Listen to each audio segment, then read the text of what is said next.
Alright, today we're working on a 2016 Kia Sorento SXL 2.0 turbo motor, red leather interior. All that stuff matters at the parts store. We're going to be doing some rear brake pads, and you're not going to need any special tools for this car, thankfully. You're going to need a 14mm wrench or socket, may need a flathead screwdriver. You'll definitely need some sort of clamps. These little quick clamps work good. I'll show you that in a second. Brake pads, obviously, I'm going to use this 4-way because it's a lot easier, but you could also use the car's included lug wrench, and I'm going to be using the car's scissor jack as well. First step is going to be to break these lug nuts loose. You don't want to go more than maybe a half a turn loose. You want to just kind of crack them loose. You'll see why once we get the car in there. You'll also want to pick a relatively flat location in direct sunlight on like an 85-degree day. It really helps expedite the process. Alright, so I got this thing up on the jack, tires off the ground, and like I said, we want to break these lug nuts loose beforehand, because if not, when you go to turn them, the whole tire is going to turn. So we'll just get all these lug nuts off, get the tire off, and we'll come right back. Alright, now that you got your work seat safely installed here, here's your brake caliper. Brake pads are in here. You got two 14mm bolts to take this off. But before we take this off, I'm going to show you a little trick, because your new brake pads are much thicker than your old ones, which have worn down. Let me show you that real quick. So for comparison, the old brake pad is on top there, and you can see it's just wore completely. But you've got to make some room for all this new brake pad material. So we've got to collapse the piston inside here, and I'll show you what that looks like. But the trick is to leave your caliper installed and use these clamps and the guides to collapse it. Let me set this up and I'll show you. Okay, so you can use these quick clamps and just alternate and compress it. You could also use a C-clamp like this if you have one. If all you had was a C-clamp instead of the quick clamps, this is what that setup would look like. You would go right here to the flat side of this caliper, and then this side would have to be inside touching the brake pad itself. And then you would just tighten the screw to compress it. Little challenging one-handed, but you get the gist of it. You just want to make sure that this side's on the pad, this side's on the caliper to squeeze it. But I like these a little bit quicker. You just kind of alternate back and forth. And you should be able to see see if I can show you right. Kind of hard to do holding a phone one-handed, but should be able to see that caliper start to compress and move in as I'm squeezing these. And like I said, I just like using the quick clamps. A little bit easier to set up, but C-clamp would work just fine. So you'll know whenever it's fully bottomed out. It'll get hard and you won't be able to squeeze it anymore. You'll also see these slides fully compressed. That means that we've got plenty of room in there for our new brake pads. So we can take these off.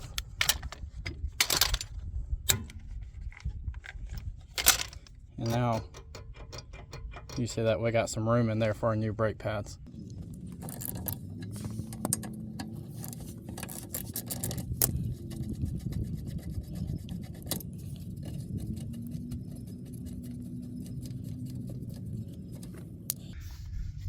Alright, before you take this last bolt out, this caliper is going to want to drop off since we've released the tension on the piston. Okay. You want to get a bunch of people on the internet mad at you, you let that bad boy hang just like that. For some reason that drives them nuts. This rubber line, you know, something about the tensile strength, I don't know. Luckily you can rest it up there and be fine. So my kit did not come with these springs. I know that because I've already did the other side.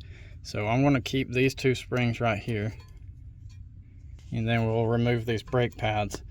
You may need a screwdriver for this just to get them out of there. I'm probably going to set the camera down and kind of fight with them a little bit. Oh, there we go. But you get the gist of. Pull those off, and then these little metal clips right here will also pull off. You just pull them off. So get those off. I might set the camera down for that. I've got both of these clips off. Be careful, these things are dangerously sharp. And we're going to put our new clips on. These are the same. All four of these are the same. They just kind of go right there. You'll have to kind of finesse it a little bit and get them to snap in, but you'll be able to figure that out. So they just go. It's kind of a two-handed operation.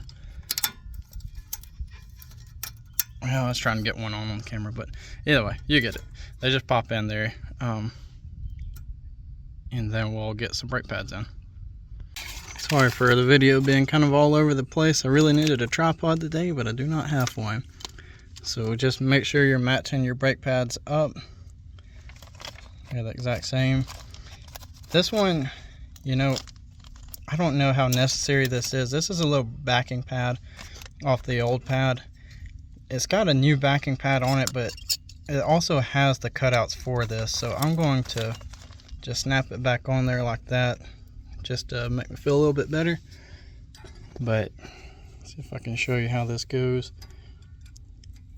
Get one groove in, and where's the camera? There it is. Just like that. I'm gonna do the same thing with the outer pad. Get it facing the right way. Just kind of toe in the bottom and feed in the top. And they should pretty well hold themselves in place. And we're not going to forget our little springs here. I'm assuming these are some kind of little anti-rattle, something to try to keep the brakes from dragging.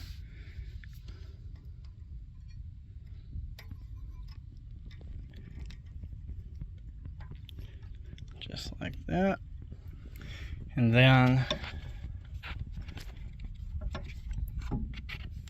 brake caliper slides over the top like that, and that's where I was saying this piston in here, right here. You see how we compress that rubber boot in? It's almost all the way compressed right now. That's what we were doing with the clamps earlier. If we hadn't done that, this piston would have been sticking out to here and there wouldn't have been enough room. So you also, the reason I like using the slides is it presses this thing in evenly. If you try to use a clamp, there's a chance you could press it in more on one side and get it stuck in there or mess up the seals. But slip that on, put your 14mm bolts back in, top and bottom, and tighten those up.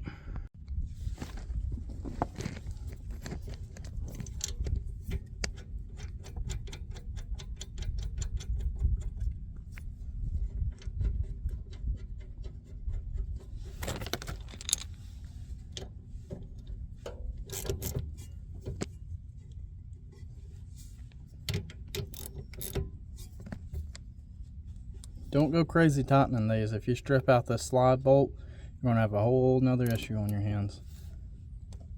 But you notice our caliper can still float back and forth a little bit. First time we start this thing up, our brakes may be just a little bit squishy and we have to pump them up, and that's just taking up this slack on this side and the other side. So perfectly normal. I'll show you that whenever I start it up. So let's get this wheel put back on, get the car let down, and be good there.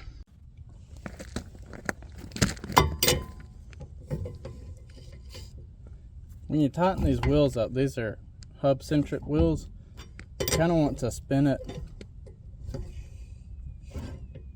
as you tighten and kind of make sure that you don't get it in a bind.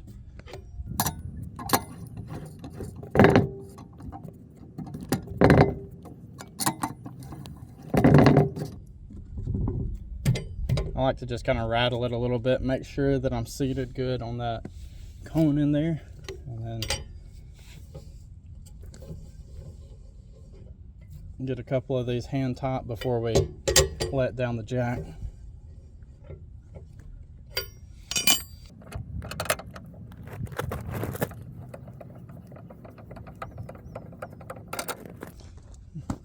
Now we can tighten them up the rest of the way.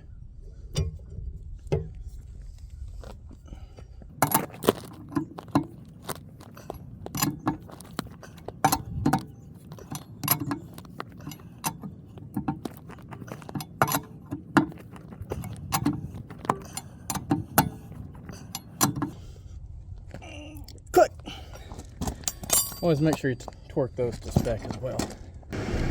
Alright, so like I said, you may have noticed a little bit of a squishy pedal, but if you just pump it a few times, it'll come right back firm. Of course, that's with the vehicle running there. Once you get that firm pedal back, you're good to go. You know, if you watch the video and it didn't feel like something you're comfortable with, at least you know what's going on in there. You know, at least you know what's going on in there when someone says, I've got to change your rear brake pads. So, that being said, I really appreciate you watching to the end. Sorry about talking so much. I can't help it. I'm a talker. Give the video a thumbs up if it was helpful. If it was not helpful, drop a comment. Tell me why it wasn't helpful. If this has inspired you to take things in your own hands and work on your own vehicle, I'd love to hear about that in the comments as well. As always, please subscribe to the channel. It helps out a ton. It costs you absolutely nothing, and I would so appreciate it. Thanks for watching the video, and I will see you guys on the next one.